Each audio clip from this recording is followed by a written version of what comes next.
Hello दोस्तों, नमस्कार। दोस्तों, जैसे कि आप लोग जानते हैं कि आरआरबी ग्रुप डी का जो फॉर्म फिलअप हो गया है और फॉर्म फिलअप हो गया है तो चलिए हम प्रैक्टिस कराते हैं। जो प्रीवियस ईयर का क्वेश्चन है 2022 का, हम प्रैक्टिस कराते हैं और जहाँ भी कॉन्सेप्ट की ज़रूरत होगी वहाँ कॉन्सेप्ट भी बताएंगे। तो वीडियो आपके लिए बहुत इंपॉर्टेंट है, लास्ट तक देखिएगा, ठीक है ना। और जहाँ नहीं समझ में आएगा कॉन्सेप्ट बताएंगे, नया कॉन्सेप्ट आप नोट कर सकते हैं, ठीक है ना। चलिए शुरू करते हैं। देखिए, जैसा कि क्वेश्चन आपके सामने दिख रहा है, हम लिख भी दे रहे हैं A X square plus X plus B equal to 0। देखिए, इसमें कह रहा है इसका मूल बराबर है।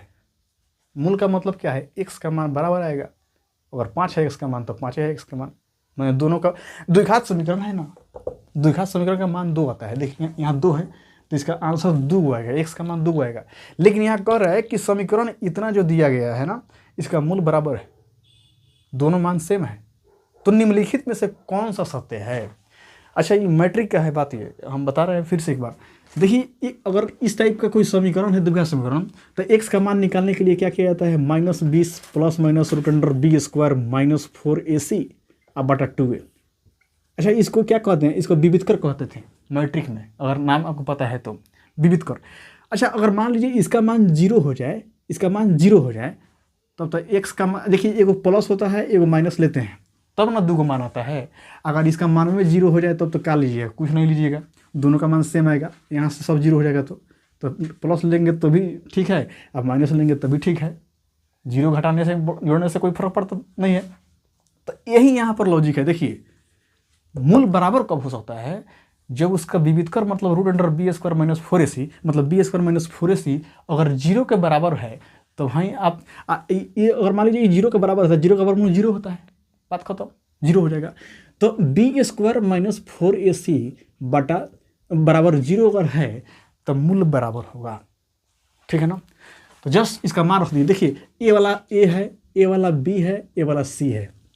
अच्छा, एक्स का गुणांक हमारा ए हो गया, सॉरी एक्स स्क्वायर का, इस एक्स का गुणांक हम कुछ नहीं है तो 1 है, मतलब बी का वैल्यू है ये, जो बी है सी का वैल्यू है। हालांकि लिखा गया है बी, लेकिन ठीक है, लेकिन इस हिसाब से समझिए, एक्स स्क्वायर का गुणांक ए होता है, फिर एक्स का गुणांक बी होता है, और फिर जो बच गया कांस्टेंट वो हमारा सी होता है। तो देखिए, बी स्क्वायर की जगह पर कितना है? यहाँ 1 है, तो 1 का स्क्वायर कीजिए, ठीक है ना। और -4 ए का जगह पर कितना है? ए, और सी की जगह पर कितना है? B, equal to 0। अब देखिएगा यहाँ, अब -4ab, अब गुना करेंगे तो -4ab होगा, इधर बराबर के उधर जाएगा तो +4ab होगा। तो इधर से अगर ab लिखिएगा ना तो 1 का स्क्वायर 1 का बटा 4, ठीक है ना। समझ में नहीं आया होगा तो कोई बात नहीं, फिर लिखते हैं 1 -4ab बराबर 0। अब इधर से मान लीजिए 1 बराबर इधर माइनस में होता है तो बराबर के उस तरफ में जाने पर प्लस हो जाता है, तो 4ab। अब देखिए ab बराबर कितना हो गया? 1 बटा 4। इतना लिखने की जरूरत है नहीं है, 1 बटा 4 इसका आंसर हो गया। C number, C will be the right answer. तो यहाँ पर एक करने की जरूरत नहीं है, डायरेक्ट सोचिए, ठीक है ना। तो मूल जब बराबर होगा कब? जब बी स्क्वायर माइनस 4ac बराबर 0 होगा तो, ठीक है। अगला क्वेश्चन देखिए, कह रहा है कि 1 वर्ष पूर्व साकेत और तिलक की आयु का क्रमशः 5:6 था। देखिए, इसमें क्या कह रहा है कि 1 वर्ष पूर्व की बात कर रहा है, 1 साल पहले की बात कर रहा है कि साकेत और तिलक की आयु का क्रमशः अनुपात 5:6 था, ठीक है ना। चलिए, और उसके बाद देखते हैं इसको। 4 वर्ष बाद यह अनुपात 6:7 हो जाएगा। तो साकेत की वर्तमान आयु ज्ञात कीजिए। साकेत की वर्तमान आयु कैसे पता चलेगा? देखिए, पहली बात, अच्छा ये वाला जो 5:6 है, एक कितना साल पहले की है?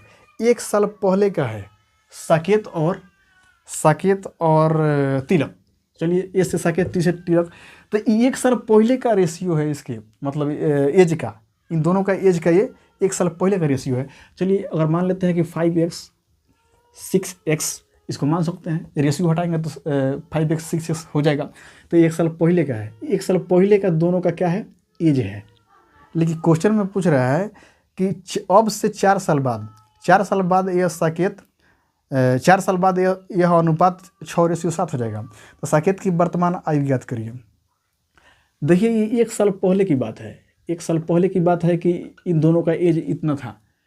अब 1 साल बाद मतलब प्रेजेंट में जब आएंगे तो 1 साल बढ़ाना पड़ेगा दोनों में, क्योंकि 1 साल पहले की बात है। आज जाना है तो 1 साल जोड़ना पड़ेगा, 5x + 1 और 6x + 1, ये 1 साल पहले वाला था, अब 1 साल और जोड़ेंगे दोनों में तो अभी का आ जाएगा, वर्तमान का आ जाएगा। तो यहाँ पर क्वेश्चन कर रहा है कि 1 वर्ष पूर्व साकेत और तिलक की आयु का क्रमशः अनुपात ये था 5:6। 4 वर्ष बाद यह अनुपात 6:7 हो जाएगा, 4 वर्ष बाद, ठीक ना। तो ये बताइए 4 वर्ष बाद, प्रेजेंट से 4 वर्ष बाद कर रहे हैं, तो प्रेजेंट का एज तो ये वाला है, प्रेजेंट का एज हो गया। तो यह साफ से कह रहा है कि 4 वर्ष बाद यह अनुपात 6:7 हो जाएगा। साकेत की वर्तमान आयु ज्ञात कीजिए। साकेत की वर्तमान आयु क्या है? साकेत की वर्तमान आयु तो 5x है ना, ये हमारा प्रेजेंट में आ गया है, प्रेजेंट PRESENT, मतलब वर्तमान में दोनों का आयु कितना है, साकेत और टी से क्या है, तिलक का, तिलक का नाम है, टी से तिलक का, ठीक है ना। तो कह रहा है कि अब से 4 साल बाद, तो ये प्रेजेंट में है, 4 साल बाद इसमें करेंगे तो दोनों में ना 4 जोड़ेंगे, इसमें भी 4 जोड़ेंगे और इसमें भी 4 जोड़ेंगे, तब ना 4 साल बाद होगा, प्रेजेंट से 4 साल बाद, समझिए कि बात को। तो यहाँ पर कह रहा है कि 4 साल बाद यह अनुपात 6:7 हो जाता है, ठीक है ना। तो 6:7 हो जाता है, तो रेशियो कैसे निकालते हैं, इसको बाटा में लेके चलाएंगे, ये वाला को +1 +4, कितना होगा, ये रेशियो कितना हो जा रहा है, ये रेशियो हो जा रहा है 6:7। अब देखिए, अब 4 1 5, ये तो यहाँ पर 5 लिख सकते हैं, चलिए 4 1 5, यहाँ भी 5 लिखिए। अब देखिए, अब पूछ रहा है कि बताइए कि साकेत की वर्तमान आयु ज्ञात कीजिए। साकेत की वर्तमान आयु हमारे पास ये ना था, परसेंटेज 5x + 1, जब तक x का मान नहीं निकलेगा तो निकलेगा ही नहीं। देखिए इसको सॉल्व कैसे कर सकते हैं, सॉल्व कैसे करेंगे, ये नहीं कि गुना करें फिर इतना दूर आ जाएगा। देखिए सीधा समझिए, 7 × 5 = 35, 7 × 5 = 35 और 6 × 6 = 36, 35 और 36 का अंतर कितना होता है, और मान लीजिए कि 35x और 36x में घटाया जाए तो इसका अंतर कितना होता है, x ना अंतर होता है, 1 बचेगा तो x हो जाएगा। अब बराबर देखिए, 7 × 5 = 35 और 6 × 5 = 30, 35 और 30 का अंतर कितना होता है, 5। आपको अगर नहीं समझ में आ रहा है तो सॉल्व कीजिएगा, सॉल्व करके देखिएगा, x का मान हमारे पास 5 ही आएगा, दूसरा कुछ नहीं आ सकता है। नहीं बताएंगे हम सबको, इसमें तोड़ को नहीं बता सकते हैं, टाइम नहीं लगता है बहुत ज़्यादा, ठीक है ना। कला नहीं बना पाइएगा एग्जाम में, ऐसे बनाना पड़ेगा। क्या है कि 7 × 5 = 35x, और फिर x वाले में से x वाला में से घटाएंगे या जोड़ेंगे, अब बिना x वाला को बिना x वाला से, तो इस आम नियम है। तो 7 × 5 = 35x और 6 × 5 = 30x, तो 35x में से 30x का अंतर कितना होता है, अंतर देखते हैं, अंतर 7 × 5 = 35 और 6 × 5 = 6 × 6 = 36, 35 36 का अंतर कितना होता है, x, 36x और 35x घटाने तो आधा होगा, 36 को x में से 35 को x जाएगा तो एक x बचेगा, इसी हिसाब से किया है, ठीक है ना। अब क्या करें, 7 × 5 = 35 और 6 × 5 = 30, अब 35 और 30 का अंतर कितना होता है, 5, तो x का मान ऐसे निकल गया 5। लेकिन पूछ रहा है कि साकेत की वर्तमान आयु, साकेत की वर्तमान आयु कितनी है, 5x + 1, तो 5x + 1 मतलब x के जगह पर 5 रखिए, यानी कि 5 × 5 + 1, 5 × 5 = 25, 1 26 साल। देखिए 26 साल जो है इस साकेत का क्या निकल गया, वर्तमान एज निकल गया। देखिए कितना है, ग्रुप डी का क्वेश्चन है ये, अच्छा लेवल का क्वेश्चन है, ठीक है। अब देखिए, माफ़ कीजिएगा दोस्तों, बच्चा रो रहा है। चलिए अब अगला क्वेश्चन देखिए, देखिए अगला क्वेश्चन क्या कह रहा है, देखिए ऑप्शन दे रहा है, ऑप्शन में कह रहा है कि इनमें से कौन सा द्विघात समीकरण है। द्विघात समीकरण का मतलब क्या है, जिसका घात 2 होता है, द्विघात समीकरण, जिसका घात 3 होता है त्रिघात समीकरण। ये तो बेसिक चीज़ है, पता होना चाहिए आपको। देखिए यहाँ पर देखकर बता सकते हैं कि हमारा बी नंबर होगा, क्यों, क्योंकि इसी में x का पावर 2 है, दूसरा किसी में x का पावर 2 नहीं दिखाई दे रहा है। देखिए यहाँ देखिए, यहाँ पर सी नंबर में तो है p - q का होल स्क्वायर माइनस q का होल क्यूब, तो त्रिघात समीकरण हो गया। घात में सबसे बड़ा लेते हैं, वही उसको देखेंगे, 3 घात है तो ये त्रिघात ना हो गया, द्विघात के लिए 2 घात होना जरूरी है। तो हमारा B will be the right answer. इसको देख कर आसान है, इसको बताने हम नहीं चाह रहे हैं। चलिए अब अगला क्वेश्चन देखिए। अब क्वेश्चन आता है क्या, मेंसुरेशन से, ठीक है ना। मेंसुरेशन से क्वेश्चन भी पूछता है, देखिए एडवांस में से पूछा है क्वेश्चन, ठीक है ना। कहता है कि यदि किसी घन के एक फलक का परिमाप, अच्छा घन का मतलब क्या होता है, व्हाट इज स्क्वायर, आप लोग जानते हैं। देखिए सॉरी स्क्वायर बोल रहे हैं, क्या होता है इसका, घन का क्या होता है इंग्लिश हम भूल रहे हैं, बताइएगा आप लोग। क्यूब, क्यूब, क्यूब, ठीक है ना, क्यूब। देखिए तो घन जो है, ये घन कैसे होगा, यहाँ पर आप देखिए घन में एक स्पेशल होता है, फीचर होता है कि लंबाई, चौड़ाई और उसका ऊंचाई, तीनों बराबर होता है। अगर ये है, ये भी ये है, ये भी ये है। देखिए घन और घनाभ में अंतर है, घन होता है घनाभ होता है।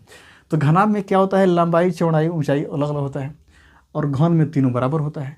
दोनों का सेम यही अंतर है। तो यहाँ कह रहा है किसी घन के एक फलक, फलक का मतलब क्या हो गया, एक फलक निचला वाला एक फलक, इसको फलक बोलते हैं, ठीक है ना। ठीक है, 6 गो फलक होता है। तो यदि किसी घन के एक फलक का परिमाप 24 है। अच्छा देखिए ये फलक कैसा है, ये फलक हमारा अगर देखेंगे तो कैसा दिखाई देगा, वर्गाकार दिखाई होगा। लंबाई चौड़ाई ऊंचाई सब बराबर होता है, तो वर्गाकार ही दिखाई देगा, वर्गाकार दिखाई देगा। तो इसमें कह रहा है कि फलक 24 है, परिमाप 24 है, तो वर्ग का परिमाप कितना होता है, 4 गुना भुजा। तो मान लीजिए 24 आ रहा है, तो 6 चौका 24, 6 6 6 6 रहा होगा, लंबाई चौड़ाई 6 ना रहा होगा। तो 6, ये भी 6, ये भी 6, ये भी 6, ये भी 6 ये रहा होगा। तो आप देखिए इसका आयतन निकालिए। तो आयतन जो होता है ना, इसका घन का आयतन क्या होता है, वॉल्यूम होता है कितना होता है, ए क्यू का मतलब भुजा का क्यू। अब भुजा हमारे पास 6 है, और 6 का क्यू कितना होता है, 216। देखिए 1 से लेकर के कम से कम 25 तक क्यू याद रहना चाहिए, 1 से 50 तक स्क्वायर याद रहना चाहिए, तब जाके कैलकुलेशन तेजी से होता है, ठीक है ना। तो 6 का क्यूब कितना हो गया, 216, ठीक है ना। तो चौथा नंबर इसका आंसर हो जाएगा। अब देखिए, अब जस्ट क्वेश्चन अगला देखिएगा। देखिए ये बेसिक क्वेश्चन है, ये पूछ रहा है जो 36 सेंटीमीटर है ना, 36 सेंटीमीटर को किलोमीटर में बदलिए। सबसे पहली बात कि 1 मीटर में 100 सेंटीमीटर होता है, 1 मीटर में 100 सेंटीमीटर होता है, और 1 किलोमीटर में 1000 मीटर होता है। बस आसान है, बस इसी हिसाब से इसको बदल लीजिए। तो सबसे पहले सेंटीमीटर को आप मीटर में बदलना पड़ेगा, तब ना मीटर में बदलेंगे तो किलोमीटर में बदलेगा। यहाँ देखिए, पहले आप मीटर में बदलिएगा तो मीटर से किलोमीटर में बदलेगा। तो पहले मीटर में बदलिएगा। तो 1 मीटर में 100 सेंटीमीटर होता है। तो एक बात बताइएगा, तो बड़ा मात्रक तो मीटर हो गया, छोटा मात्रक सेंटीमीटर हो गया। तो बड़ा मात्रक निकालने के लिए भागा देते हैं 100 से, छोटा मात्रक निकालने के लिए, सेंटीमीटर निकालने के लिए 100 से गुना करना पड़ेगा। ये बेसिक चीज़ है। तो मीटर में बदलने के लिए 100 से गुना भाग कीजिए। अब देखिए ये चीज़ मीटर में आ गया, ये चीज़ मीटर में आ गया, क्यों, 100 से भाग दी तो मीटर में आ गया। अब मीटर में आ गया तो 1 किलोमीटर बराबर 1000 मीटर। अब किलोमीटर में बदलने के लिए 1000 से भाग देना पड़ेगा। अब 1000 से फिर भागा दीजिए, पता है कितना हो गया। अच्छा, 1 पर कितना जीरो हो जाएगा, 2 गो ई या 3 गो ई, 5 गो जीरो।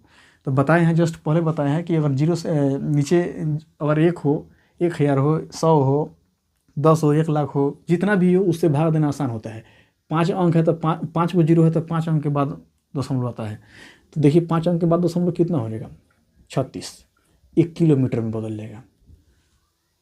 5 अंक के बाद है 3 2 5, तो ऐसे निकलेगा। देखिए answer 4 will be the right answer. 0.00036 kilometre, तो किलोमीटर में बदल गया ये, देखिए बन गया। अच्छा, एक मैट्रिक का सवाल है। देखिए यहाँ क्वेश्चन दे रहा है कि साइन थीटा को कॉट थीटा के पदों में व्यक्त कीजिए। साइन थीटा को आपको कॉट थीटा के पद में व्यक्त करना है। देखिए यहाँ पर 1 + कॉट स्क्वायर थीटा ऑप्शन देखिएगा, तो कॉट स्क्वायर थीटा में बदलना है। तो सबसे पहले क्या करना पड़ेगा, देखिए चेन समझते हैं जो किससे कौन जुड़ा है। तो इसको साइन थीटा को 1/कोसेक थीटा लिख सकते हैं, ठीक है ना। और कोसेक थीटा का फॉर्मूला क्या होता है, अब देखिएगा 1 + कॉट स्क्वायर थीटा बराबर होता है कोसेक स्क्वायर थीटा। ये पता है, मैट्रिक में याद होगा। तो हम कोसेक थीटा की जगह पर अगर मान लीजिए स्क्वायर है तो इधर आके रूट चढ़ जाता है, ठीक है ना। तो कोसेक थीटा की जगह पर क्या लिखेंगे, √1 + कॉट स्क्वायर थीटा। देखिए बस यही आंसर हो गया। कॉट थीटा के पद में साइन थीटा को हम व्यक्त कर दिए, ठीक है ना। Second will be the right answer, ठीक ना। तो आई होप कि आपको वीडियो समझ में आया होगा। अगर वीडियो समझ में आया है तो चैनल को लाइक कीजिएगा, सपोर्ट कीजिएगा। और अगला जो क्वेश्चन है, हाफ क्वेश्चन कराए हैं, अगला क्वेश्चन हम फिर दूसरे एपिसोड में कराएंगे, ठीक है ना। Till then take care, goodbye, see you again in another episode. Thank you very much guys.